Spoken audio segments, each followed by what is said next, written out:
My fiancé declared at our dinner, "Big news. My ex is going to be our best man. He's family," I replied. Wow. Then I emailed the venue with an updated guest list, minus her, plus a refund. When the event coordinator called her about the cancellation policy, she realized what my wow truly meant. I'm Caleb, 35, a contractor by trade. I value sturdy foundations, clear blueprints, and relationships grounded in mutual respect. For the past year, I thought my fiancée, Olivia, 32, and I were constructing a marriage. Our wedding was 3 months out, the venue secured, deposits paid, mostly by me, and the guest list set. I was mistaken about the partnership. The foundation was flawed, and it took one glaring fracture to see it. That fracture had a name: Ethan. Ethan was Olivia's college ex. Their romance ended years ago, but he lingered, a constant presence, a shared joke I wasn't in on, a best friend whose input she valued too much. I let it slide because I loved her, and I'm not the jealous type. I trusted her when she said, "He's like a brother, it's totally platonic." Last Thursday, we were at a dinner with her parents to celebrate the 3-month countdown to the wedding. The mood was festive until Olivia tapped her glass, a smug grin spreading across her face. "I have an amazing surprise," she announced, beaming at me. "I've been thinking about the perfect best man since Caleb doesn't have a brother, and I wanted someone who feels like family to us both."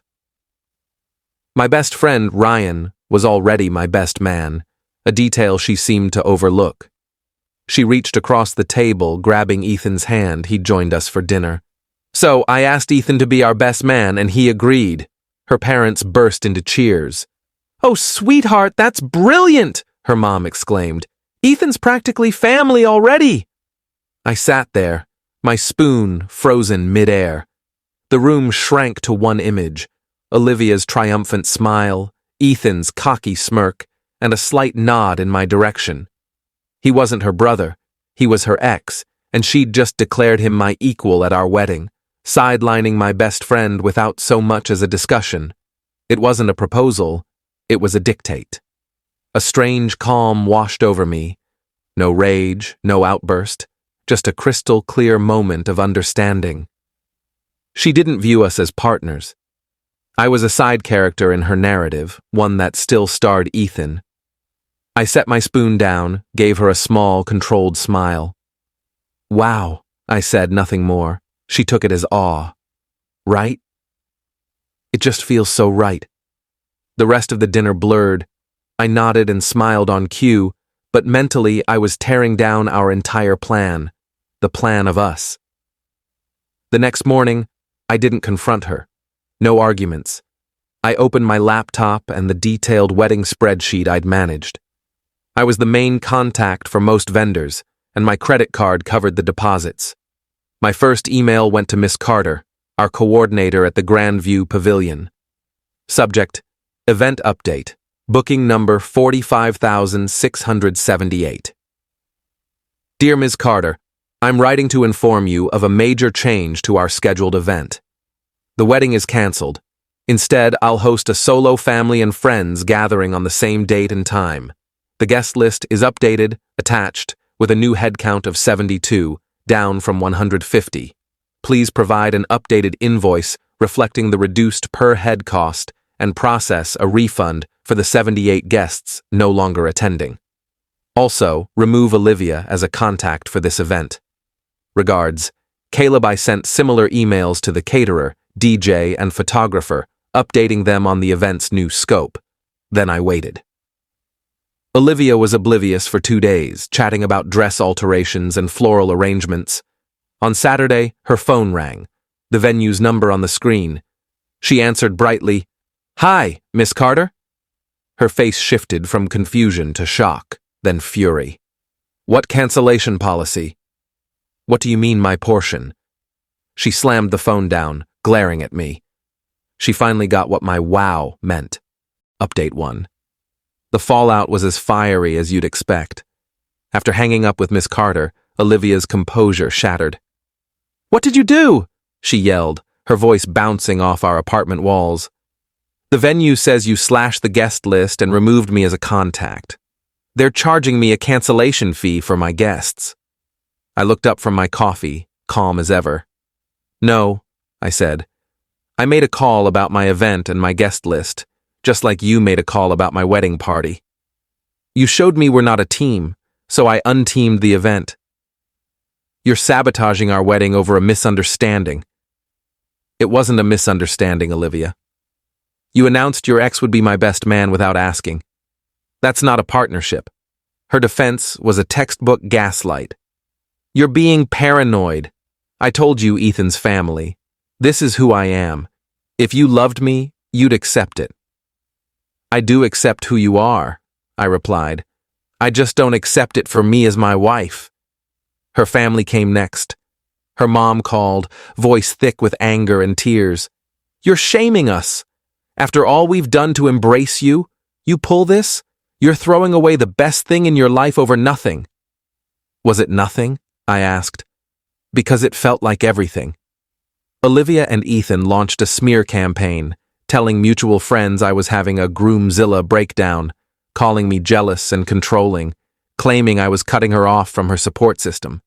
They painted me as unhinged, buckling under wedding stress. The real clincher came Tuesday when Olivia insisted we meet to sort out logistics. I agreed, hoping for some mature closure. We met at a cafe.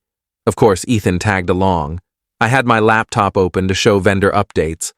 On the screen was our wedding logo, a sleek C and O monogram for invitations, napkins, the cake, symbolizing our union.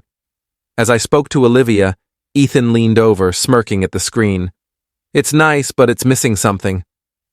He grabbed a pen and a napkin I'd been jotting on, swiftly sketching our monogram and adding a bold E in the center. There, he said, sliding it toward me. C-O-N-E. The whole family. Perfect. Olivia laughed. Actually laughed. That was it. My last flicker of doubt vanished. This wasn't a one-off error. It was their dynamic, a twisted, disrespectful trio where I was the outsider, the bankroller, the punchline. I said nothing, packed my laptop, folded the napkin, and tucked it in my pocket. We're done here, I said, and left. Back home, I canceled the family gathering too. I emailed all vendors, terminating contracts, knowing I'd lose every deposit. $15,000 gone. It was the price of my freedom, and worth it. Then I sent a group email to all 150 original guests. Subject: cancellation of Caleb and Olivia's wedding. Dear friends and family, with a heavy heart, I must inform you that my wedding to Olivia is canceled due to irreconcilable differences regarding the core values of partnership and respect essential for marriage. I'm sorry for any inconvenience, especially for those with travel plans. Please send me receipts for non-refundable flights or hotels, and I'll reimburse you fully. Thank you for your support. Sincerely, Caleb. I didn't spill the details or name Ethan. I took responsibility for the cancellation, offering to cover costs, stripping away their Caleb's a control freak narrative with a calm, final statement. The game was done. Update 2. The email landed like a quiet grenade. The response was immediate, but not what Olivia and Ethan expected. My phone buzzed with calls, not angry ones, but from my family and close friends offering support. I gave them the brief, honest version, and they all said, "You made the right call." Olivia's circle, fed the Caleb's controlling story, was thrown off. Why would a controlling groomzilla cancel everything and offer to pay for everyone's travel? Their narrative started cracking. The financial reality hit Olivia hard. First came a call from the upscale resort where our honeymoon was booked, a hefty, non-refundable deposit I'd paid. The reservation in both our names was canceled, and they called her to confirm. Losing that dream trip stung, I heard, but the real blow was my final move. During planning, Olivia's parents had promised to cover big-ticket items, her $7,000 designer gown, $4,000 in flowers, and a $2,500 rehearsal dinner deposit. I'd fronted these on my card, expecting reimbursement before the wedding. Post-breakup, They went silent, assuming I'd absorb the cost. They miscalculated. My lawyer sent a professional, unemotional letter demanding repayment for funds I'd advanced on their behalf, for services no longer needed, with itemized receipts and credit card statements. It closed. We request full payment of $13,500 within 30 business days to resolve this matter. The message was clear. Our relationship is over, but your financial duty isn't. A week later, Olivia showed up at my door, her usual fire replaced by a desperate, hollow look. "Caleb, please," she said, voice shaky. "We can fix this." "I messed up. I'll cut Ethan out. We don't need a big wedding, just the courthouse, you and me." It was a performance, but I saw through it. She wasn't sorry for betraying me. She was sorry for the consequences, losing the cushy life I funded, the dream wedding, the status. I didn't let her in. "It's too late, Olivia," I said from the doorway. I pulled the napkin from my pocket, showing her the CONE sketch. "This was never just about the best man. This is your vision of marriage, you, him, and me as the silent backer. You didn't just disrespect our wedding, you disrespected the idea of us." Her face fell at the napkin.